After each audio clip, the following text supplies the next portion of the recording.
मराठा आरक्षणासोबतच आपण अनुसूचित जातीतील अ ब क ड वर्गीकरणाच्या आरक्षणाबद्दल सुद्धा कधी कधी का होईना बोललं पाहिजे. कारण आंध्र प्रदेश सरकारने 2002मध्ये अनुसूचित जातीतील जे रिझर्वेशन आहे, आरक्षण आहे, त्याचं वर्गीकरण करण्याचा कायदा विधिमंडळामध्ये आणला होता. त्याला पुढं हायकोर्टात चॅलेंज झालं. ते आता विषय सुप्रीम कोर्टामध्ये आहे. काल परवा मोदींची सभासुद्धा तेलंगणामध्ये माझ्या मते मादिगा आणि मादी लोकांच्या संघटनेने आयोजित केली होती. त्या संदर्भात मोदीसुद्धा तिथे बोलले. पण मुळात महाराष्ट्रामध्ये या प्रश्नासाठी फक्त मातंगच आग्रही असल्याचे दिसतात. अनुसूचित जातीमधल्या आग्नेय जाती त्यांना अनुसूचित जातीचं आरक्षण जे आहे यावर वर्गीकरणाच्या प्रश्नावर त्यांच्यासोबत त्यांना साथ देताना दिसत नाहीत. मुळात त्यांचा मोठ्या प्रमाणामध्ये आरोप असा आहे की अनुसूचित जातीचं जे आरक्षण आहे त्याचा सर्वात जास्त फायदा हा इथल्या बौद्धांनीच घेतला. तो इतर 59 म्हणजे 59 ते 58 जाती आहेत अनुसूचित जातीतल्या, त्या जातींना तो मिळाला नाही. हे बऱ्याचशा प्रमाणात सत्य आहे, ते नाकारता येत नाही. त्यामुळं आम्ही बौद्धांनीसुद्धा आरक्षण घेतलेल्या बौद्धांनी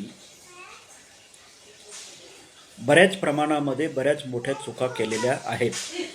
हे सत्य नाकारून चालणार नाही.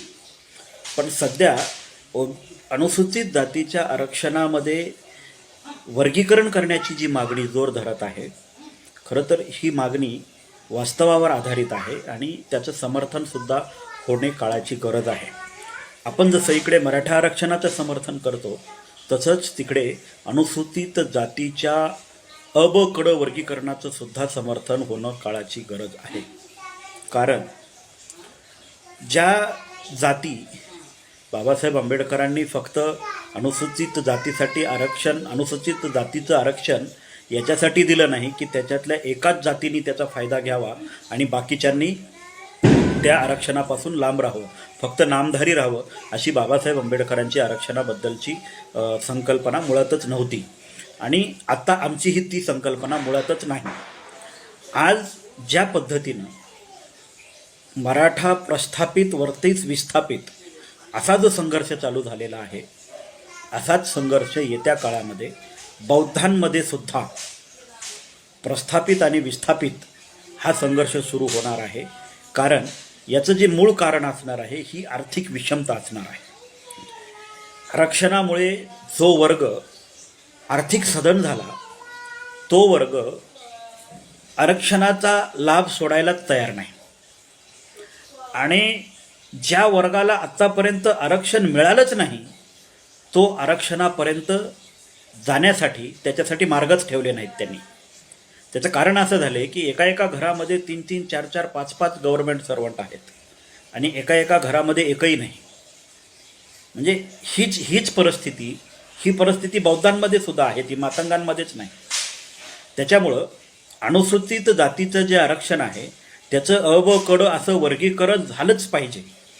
आणि नुसतं वर्गीकरण करून चालणार नाही, तर आरक्षणामधल्या जेवढ्या जाती आहेत, अनुसूचित जातीतल्या जेवढ्या जाती आहेत, या सगळ्या जातींना जर अनुसूचित जातीच्या आरक्षणाचा फायदा मिळवून द्यायचा असेल किंवा तो मिळावा असं सगळ्यांना वाटत असेल तर आरक्षणामध्ये दिलेलं जे स्वातंत्र्य आहे त्याच्यावर आपल्याला कुठेतरी कंट्रोल आणावं लागेल.